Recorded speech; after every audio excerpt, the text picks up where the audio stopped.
Desde los estudios de NTC, la red independiente presenta Noticias 1. Aquí está. Esta es la imagen del día, la misma de tantos eventos de dolor que en la historia del país han convocado a miles de colombianos que, sin tener que conocer a los niños víctimas, se afligen, lloran y piden verdad.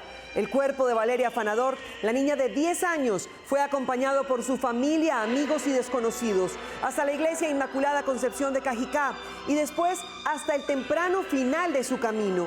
De esta historia hablaremos hoy. Esta noche en Noticias 1, un abogado visitó las oficinas de la DEA en Washington para entregar, según él, pruebas sobre nexos de políticos de norte de Santander con el cartel venezolano de los soles. Mientras avanza la Fuerza Naval de Estados Unidos hacia el sur del Caribe y Noruega denuncia aumento de desapariciones forzadas en Venezuela, la mano derecha de Nicolás Maduro, Delcy Rodríguez, advierte que si el gobierno Trump los agrede, será su peor pesadilla. Hoy fue sepultada la niña de 10 años, Valeria Afanador. Su familia, sus amigos y millones de colombianos más esperan respuestas. La agencia encargada de vigilar la administración de los tributos, entre otros, halló irregularidades en la fiscalización de recursos del programa de apoyo para las empresas afectadas por la pandemia y el paro nacional en época del gobierno Duque. En Top Secret, el ciudadano que detuvo la marcha de un aspirante a la presidencia para pedirle cambio de look. Por la prensa libre y el derecho que todos ustedes tienen a la verdad, yo soy la red independiente. Presenta Noticias 1 con María Fernanda Navia y Gerson Caucha. Buenas noches, bienvenidos. Un abogado que se presenta como veedor ciudadano en Cúcuta asegura que esta semana le entregó a la DEA y al Departamento de Justicia en Washington información sobre relaciones que tendrían políticos de Cúcuta con el cartel de los soles, del que según Estados Unidos su máximo jefe es Nicolás Maduro. La denuncia, que fue radicada ante la DEA y el Departamento de Justicia de Estados Unidos, involucra al alcalde de Cúcuta, Jorge Acevedo, a su esposa Alix Vargas, su secretario de gobierno Miguel Castellanos y parte de la clase política en Cúcuta, norte de Santander, con el denominado cartel de los soles en la frontera con Venezuela. Dentro del material que se aportó, se evidencia en donde el alcalde en horas de la noche, en ciertos días especiales, se mueve sin su esquema a reunirse con políticos al pasar la frontera hacia el estado Táchira. Se reúne con dirigentes del cartel de los soles. Según el veedor Botello, reconocido por ser opositor al gobierno local, aportó pruebas que estarían analizándose por las autoridades de Estados Unidos. A la DEA hay audios, hay fotografías, hay relación de dineros de campañas. También involucra a estos políticos con un presunto miembro del cartel de los soles. Se logró aportar material en donde se evidencia cómo la primera semana de cada mes llegan multitud de vehículos, llegan políticos de la región venezolana, ¿sí? y él se desplaza también, lo recoge un político colombiano y lo lleva a la frontera con Venezuela. Hace referencia a que son maletines llenos de plata. Entonces, todo esto se aportó. En la denuncia también menciona al senador Jairo Castellanos. A través de Johan Villamizar, alias el Beneco. Él es el que lidera los contactos entre Jairo Castellanos, Miguel Castellanos por ser hermanos. Miguel Castellanos actualmente es secretario de gobierno de la alcaldía de Cúcuta. Jairo Castellanos, senador, pues el que viene siendo también investigado por el tema de Papá Pitufo y el tema de la DIAN en Cúcuta, que es un hecho notorio también. Según el último estudio del Consejo Ciudadano para la Seguridad Pública y la Justicia Penal de México, Cúcuta está dentro de las 50 ciudades más violentas del mundo. Botello dice que esta situación se debe a la relación entre el cartel de los soles y parte de la clase política fronteriza. Una aclaración que da un testigo manifiesta que haya un compromiso de las autoridades venezolanas representadas entre paréntesis por el cartel de los soles con la alcaldía de Cúcuta y cuando se adquiera la gobernación, y es reducirle la criminalidad con el cartel con el Tren de Aragua y el AK-47. Se comprometían a combatirlos con tal de que el alcalde y los políticos regionales le hicieran ciertos acuerdos con autoridades venezolanas. Noticias 1 contactó a la alcaldía de Cúcuta y a los mencionados en la denuncia. Todos guardaron silencio. Estamos trabajando. El cartel de los soles es una de las razones del despliegue de 9 destructores anfibios y submarinos de los Estados Unidos hacia aguas cercanas a Venezuela. Y sobre esa fuerza naval de Estados Unidos, Nicolás Maduro cayó en una imprecisión al afirmar que se acercaba a su país un submarino con ojivas nucleares, refiriéndose al USS Newport News. Lo que aparentemente Maduro no sabe es que es un submarino de propulsión nuclear, que es diferente. Al despliegue militar de Estados Unidos hacia aguas cercanas a Venezuela se sumó el submarino de propulsión nuclear de ataque rápido Newport News SSN 750, una de las piezas estratégicas más importantes de la Armada de los Estados Unidos. Este submarino fue construido justamente en Newport News y entró en servicio en 1989. Tiene 110 metros de eslora, puede sumergirse a 280 metros y se desplaza con un poder de 5.700 toneladas por un reactor nuclear que le otorga autonomía prácticamente limitada y le permite alcanzar velocidades de 25 nudos, equivalentes a unos 48 kilómetros por hora. Opera con 134 marinos, está armado con 12 lanzadores verticales para misiles crucero Tomahawk y lanzatorpedos de disparo horizontal para misiles Harpoon, capaces de neutralizar objetivos en mar y tierra con gran precisión. Su historial incluye operaciones como Libertad Duradera en el inicio de la guerra contra Bin Laden, luego de los ataques del 11 de septiembre de 2001, y Libertad Iraquí para derrotar a Saddam Hussein en 2003. La presencia del Newport News en aguas cercanas a Venezuela se interpreta como un movimiento de alto impacto político enmarcado en la operación estadounidense contra los carteles del narcotráfico, pero también como un claro mensaje de presión militar sobre el régimen de Nicolás Maduro. El buque de misiles guiados de la Armada de los Estados Unidos, US Lake Erie, que ayer cruzó el canal de Panamá y navega en el suroeste del Mar Caribe, continúa en dirección a las costas venezolanas como parte del despliegue militar ordenado por el presidente Trump. Ante estos últimos movimientos, en Caracas la vicepresidenta reaccionó con dureza. En un discurso advirtió que Venezuela está lista para decirle a los halcones del norte que lo tomen con calma, que lo tomen con paciencia, que no se atrevan, porque seremos su peor pesadilla y las peores calamidades del pueblo estadounidense están por venir. En paralelo, el presidente de la Asamblea Nacional, Jorge Rodríguez, viajó a China y espera respaldo de este país. Estamos felices de traer el abrazo del presidente Nicolás Maduro, el abrazo del pueblo de Venezuela a su hermano mayor, como tantas veces lo ha mencionado nuestro presidente Maduro, a el presidente Xi Jinping. La tensión internacional también se reflejó en Europa. Desde Noruega, Aspen Barth Eide, ministro de Relaciones Exteriores, expresó su preocupación por el aumento de desapariciones forzadas en Venezuela.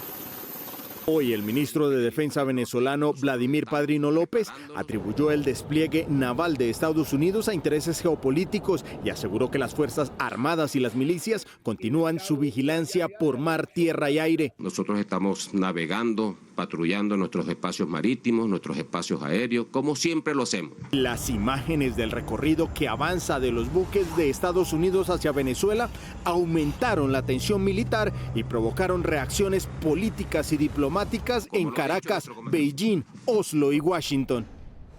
Y en otra información, en el cementerio municipal de Cajicá fue sepultada la niña Valeria Afanador. Su familia y los cientos de personas que los acompañaron esperan conocer la verdad.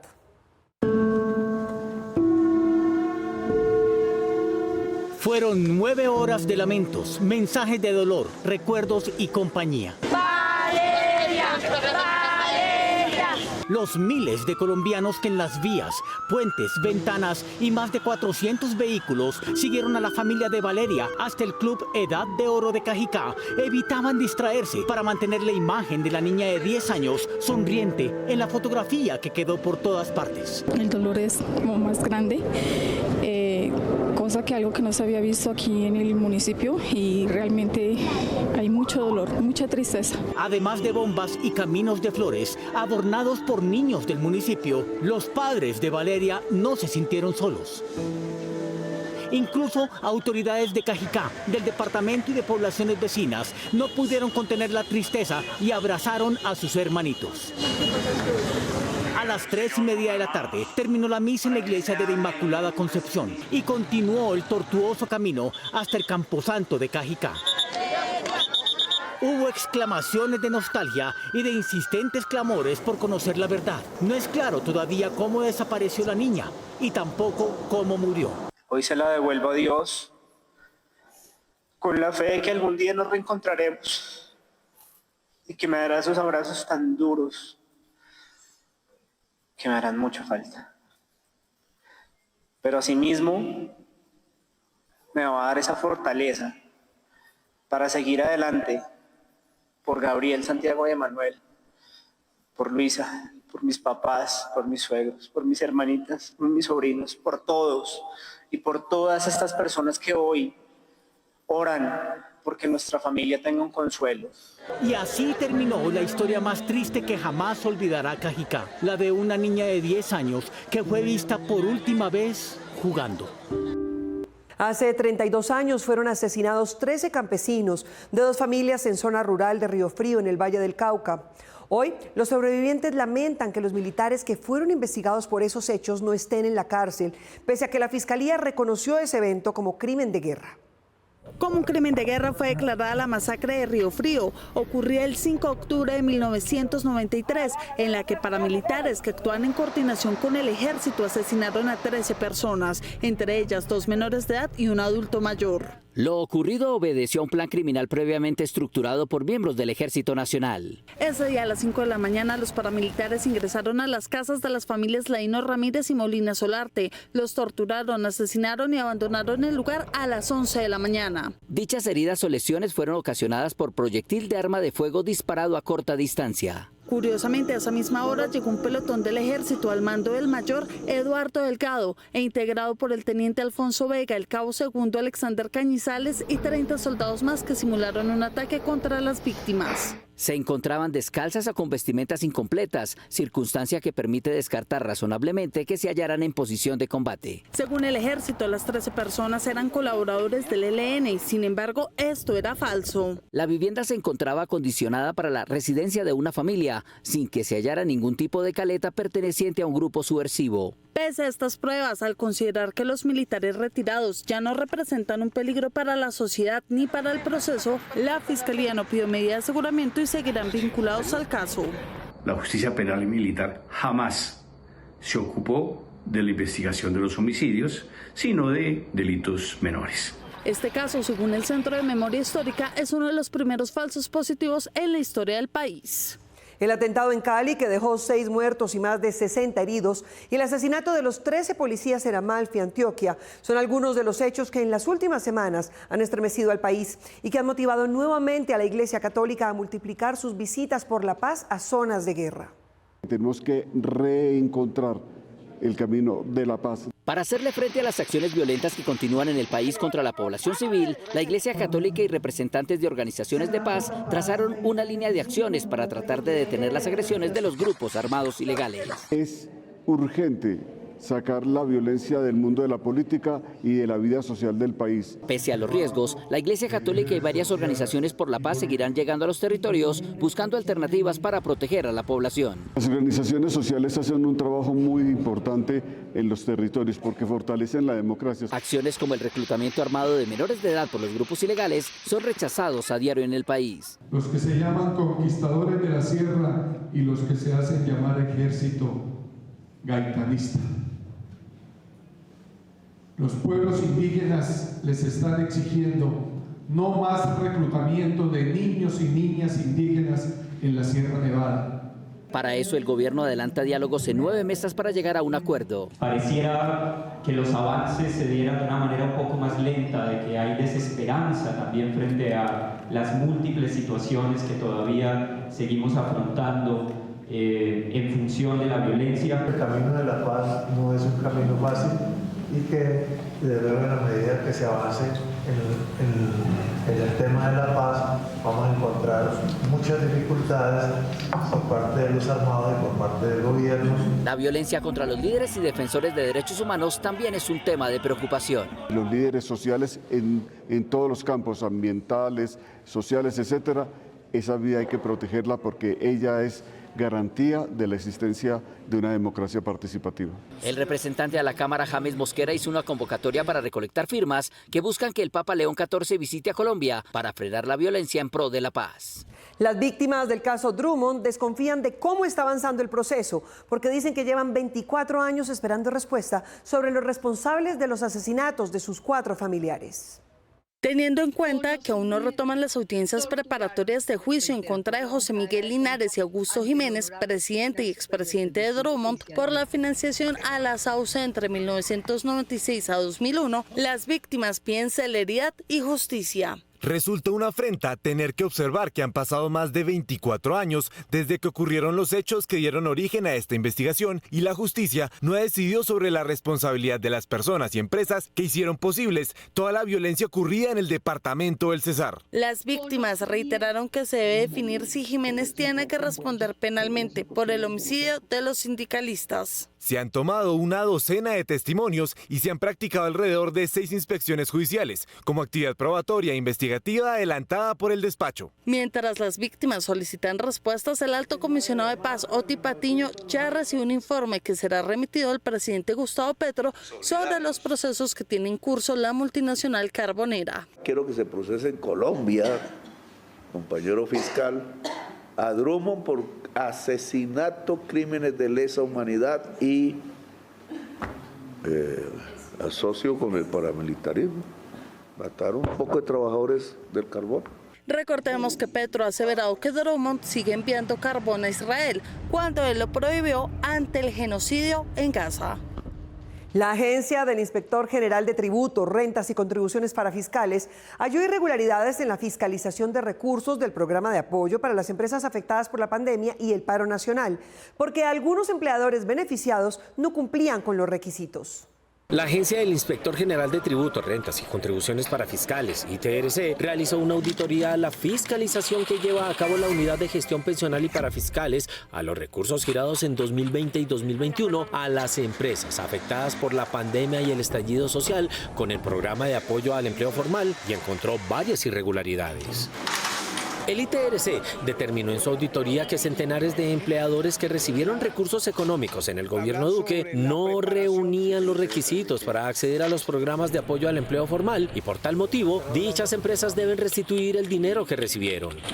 Aunque la Unidad de Gestión Pensional y Parafiscales debe hacer seguimiento fiscal a estos recursos obtenidos irregularmente por algunas empresas, esta entidad no tiene todos los soportes que identifiquen la manera en que los empleadores lograron obtener el dinero. Se identificaron irregularidades en las exclusiones de población realizadas en 3 programas de valoración y selección de procesos de persuasión y fiscalización para tratamiento de población beneficiaria de los programas de apoyo al empleo formal. Se evidenció la omisión en el suministro de información de beneficiarios en el aplicativo, presentando incumplimientos y pese a esto fueron seleccionados y aprobados para recibir recursos económicos. Se evidenció que se omitió el cargue de 4 casos de beneficiarios en el aplicativo BPM, los cuales presentaban indicio de incumplimiento y fueron seleccionados y aprobados por el Comité Directivo para Programas de Fiscalización. También se identificó que en la UGPP no están los soportes legales que justifiquen los giros a los empleadores. Se identificaron 6 programas de selección y valoración de tratamiento de población que presentan ausencia de soporte legal, estudio técnico jurídico, administrativo, financiero o logístico o de costo-beneficio que justifique las exclusiones aplicadas. De acuerdo con ITRC, las falencias en la Unidad de Gestión Pensional y Parafiscales en los controles fiscales a los programas de apoyo al empleo formal genera un riesgo de impacto fiscal de más de 923.000 millones de pesos. La UGPP le dijo a este noticiero que ya remitió la información a las oficinas de control interno y disciplinario para que adelanten las verificaciones y actuaciones correspondientes y adicionalmente adoptó un plan de prevención de fraude y corrupción con base en las recomendaciones socializadas por el ITRC. Congresistas de las comisiones económicas se mostraron a favor y en contra de la ley de financiamiento que comienza su trámite mañana y de que terminaría el presupuesto de la Nación para 2026. El Ministerio de Hacienda anunció para este lunes que radicará la ley de financiamiento que asciende a 26 billones de pesos con los cuales el gobierno aspira a completar el monto total del presupuesto para el año 2026 por 557 billones. Congresistas de las comisiones económicas tienen dudas sobre la viabilidad de esta ley. No estamos de acuerdo en colocar más impuestos a los colombianos, especialmente en unos sectores tan importantes como la gasolina, el diésel o el gas. El gobierno nacional se equivoca en amarrar el presupuesto a una reforma tributaria porque el ambiente político hoy en el Congreso de la República y en general en el país no está para una reforma tributaria. Aquí a veces... La bancada de gobierno advierte que este presupuesto es para toda la vigencia 2026, en la que finaliza este gobierno y comienza el siguiente. Pues la ley de financiamiento la necesita este gobierno, el que venga, independientemente de quién sea. Por una sencillísima razón, es que todos los gobiernos traen un plan y ese plan necesita determinadas finanzas para cumplirlo. Insiste en que no es momento de perjudicar nuevamente al gobierno como sucedió el año pasado, cuando se tuvo que decretar el presupuesto sin ley de financiamiento. Los que no aprobaron el año pasado eran los que más solicitaban: carreteras, educación, salud, todo lo que se les ocurrió. Venían a pedir, pero ustedes no aprobaron ni siquiera la ley de financiamiento. Estamos explorando... El gobierno aspira a tener los recursos para adelantar sus propuestas sociales planteadas en el Plan Nacional de Desarrollo.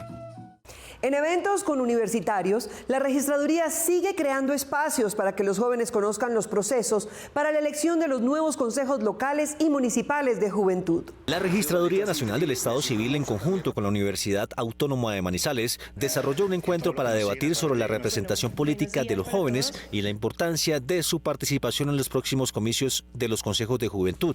Contamos con la participación de jóvenes que están realmente comprometidos con la transformación de la realidad. El registrador delegado en lo electoral, Jaime Hernando Suárez, describió cuál es el papel de la registraduría en la promoción de la participación juvenil. Por eso hemos entendido y tenemos claro desde la registraduría que la mejor forma de canalizar esta energía y estos deseos de ser escuchado y de participar para los jóvenes, el mejor espacio son los consejos municipales y locales de juventud. El funcionario recordó a los jóvenes los beneficios legales y académicos que trae el ejercicio del voto. Por votar tienen derecho al certificado electoral, el descanso de mediodía para las personas que trabajan, también tienen derecho al descuento del 10% en documentos de identidad. Si van a pagar servicio militar, también en la reducción de un mes. Según la registraduría, más de 11.700.000 jóvenes entre 14 y 28 años están habilitados para votar el próximo 19 de octubre.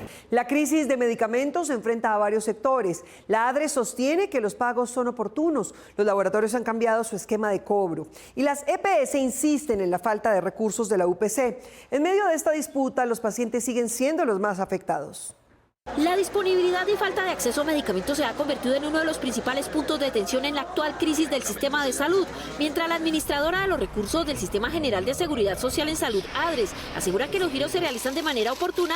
Las EPS y los gremios del sector advierten dificultades financieras y alertan sobre el impacto en la atención a los pacientes. Han declarado una guerra de frente contra el gobierno. Según la ADRES, de los 7,5 billones de pesos mensuales que gira la entidad, en promedio más del 20% corresponde a medicamentos. Es el mismo día que se le paga a la EPS, el porcentaje que la EPS le dedica a esos gestores farmacéuticos o a los laboratorios sale el mismo día. En promedio estamos pagando 7,5 billones de pesos mensuales, aproximadamente un poco más del 20% se va destinado a medicamentos. El director de la entidad atribuye la crisis en la entrega oportuna de medicamentos al cambio en las reglas de cobro de algunos gestores farmacéuticos y laboratorios a las EPS. Cuando todo el sistema está pagando a 2-3 meses, de pronto exigen de contado, generan un traumatismo impresionante en el sector salud y esa es la causa de la crisis farmacéutica. Sin embargo, los gremios del sector salud han advertido que la crisis en el suministro de medicamentos responde a problemas estructurales de financiamiento y la insuficiencia de la UPC. Pero es que las EPS no obedecen al gobierno, ni la ley tampoco. No obedecieron la ley que ordenaba la prevención, no obedecen la ley estatutaria, no obedecen las exigencias de la Corte, no presentan información ni rinden cuentas adecuadas al Estado. Ellos son repúblicas independientes.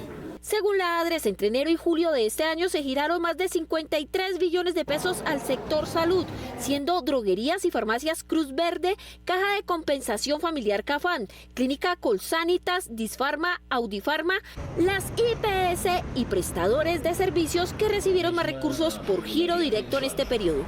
¿Qué tanto impactan los rayos y centellas a Colombia? Lo que indican los indicadores.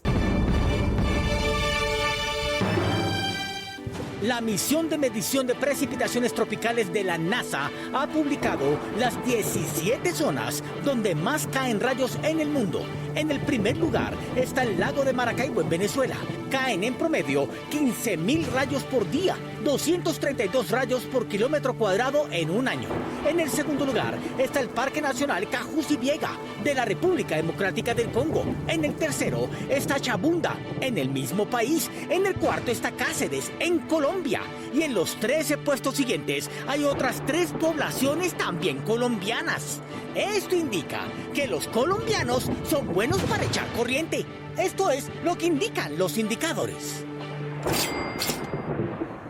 Muchas personas que trabajan con esfuerzo sienten que el dinero nunca les alcanza. Más allá de los ingresos son los hábitos financieros diarios, muchas veces invisibles, los que sabotean su bolsillo. La mayoría de las personas sienten que el dinero nunca alcanza. En muchos casos el problema no está en cuánto gana, sino en la forma en que se administra.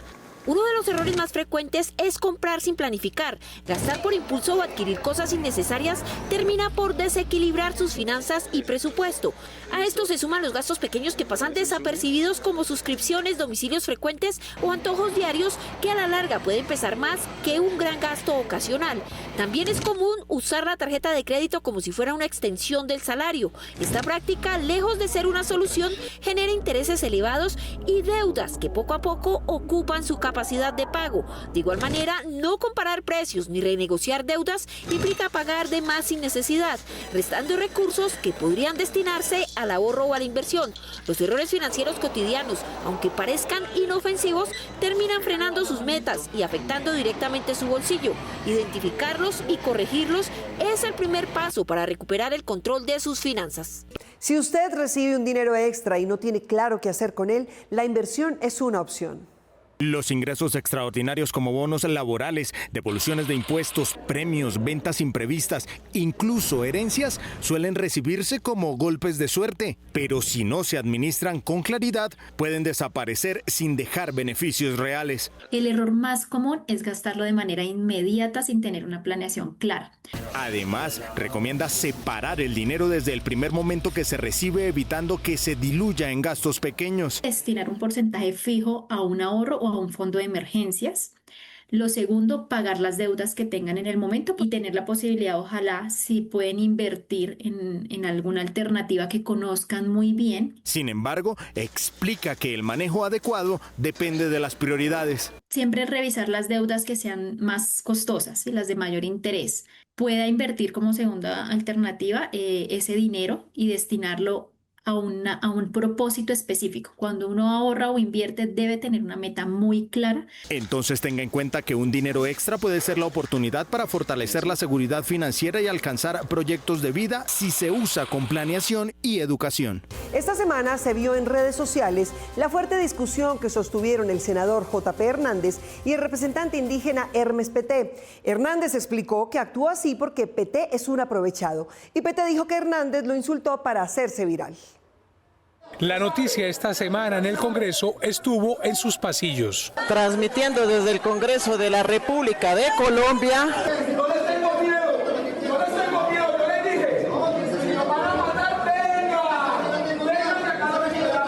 A los gritos, el senador J.P. Hernández desafió al representante Hermes Peté del Pacto Histórico y del Consejo Regional Indígena CRIC. No les tengo miedo a los indígenas, prepago.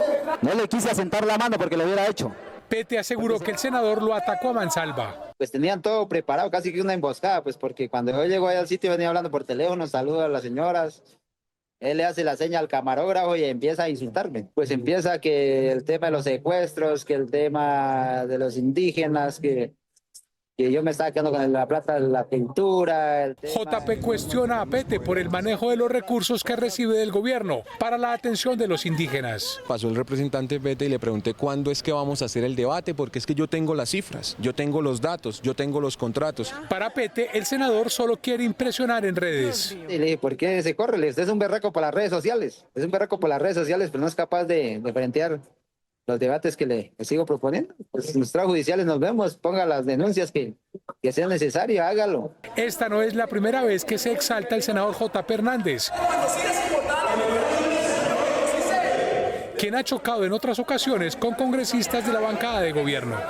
Si usted necesita implantes dentales, consulte a un experto y tenga en cuenta que la tecnología 3D hace más seguros los procedimientos. Los implantes dentales tradicionales pueden causar inflamaciones y sangrado en las encías o daños en los nervios. Por eso hay que recurrir solo a especialistas. Primero que todo, tú punteas, buscas en la encía donde encuentras el hueso, luego con una fresa taladras, para que me entiendan todos en el lenguaje, metes el tornillo, lo fijas, cierras con un colgajo, pones una sutura y se acabó. En la actualidad existen en Colombia softwares quirúrgicos y escáneres 3D que facilitan este procedimiento. Montamos unas estructuras que imprimimos en 3D con unas resinas especiales y nos anclamos a los dientes que hay o al tejido que exista y creamos esos orificios donde ya solamente con la dirección de la fresa con la que vamos ya sabemos que lo estamos poniendo por donde es. Con estos métodos digitales el margen de error de los implantes dentales pasa del 20 al 5%. Las imágenes fijas de algunos libros que llaman la atención por sus diseños pueden cobrar vida con una aplicación creada en Colombia. Ahora los lectores podrán experimentar vida en fotografía por medio de la aplicación Nadie Art y del proyecto editorial Bestiario, creados por diseñadores colombianos. El mundo digital inyecta realidad a un libro físico, permitiéndole al usuario visualizar ilustraciones del patrimonio nacional que toman vida cuando son observados a través de cualquier dispositivo móvil. La mayoría de propuestas que abundan en estos espacios masivos de entretenimiento giran alrededor del mito moderno pero extranjero. Pero alrededor de la mitología colombiana, nuestra propuesta gira en torno a la recuperación, la ilustración y la interactividad de esa memoria. Con la cámara del celular los lectores pueden escanear las páginas y ver personajes como Bochica, los cubios, el basilisco tulato y las monjitas del humedal que sobresalen del papel convirtiéndose en figuras 3D con animaciones y sonidos. Lo primordial es hacer que el patrimonio cultural colombiano sea un elemento vivo que se transforme para que las nuevas generaciones sigan contando esos relatos que nos hacen únicos. A través del uso de herramientas digitales, el proyecto editorial Bestiario logra que niños, jóvenes y adultos se conecten con el patrimonio colombiano de forma interactiva. Llegó el momento de Top Secret, la vida secreta de los famosos.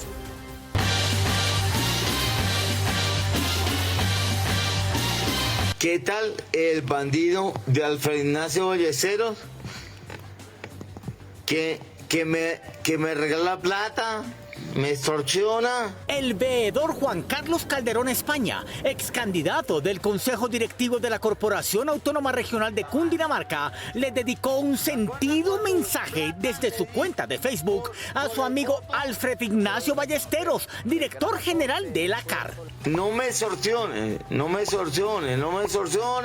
Alfred Ignacio Ballesteros. Molesto, Calderón España le insistió a su amigo Ballesteros que no lo señale de borracho y que no olvide sus deudas. Y ahora manda un mensaje diciendo que yo soy un borracho, un hijo de p***.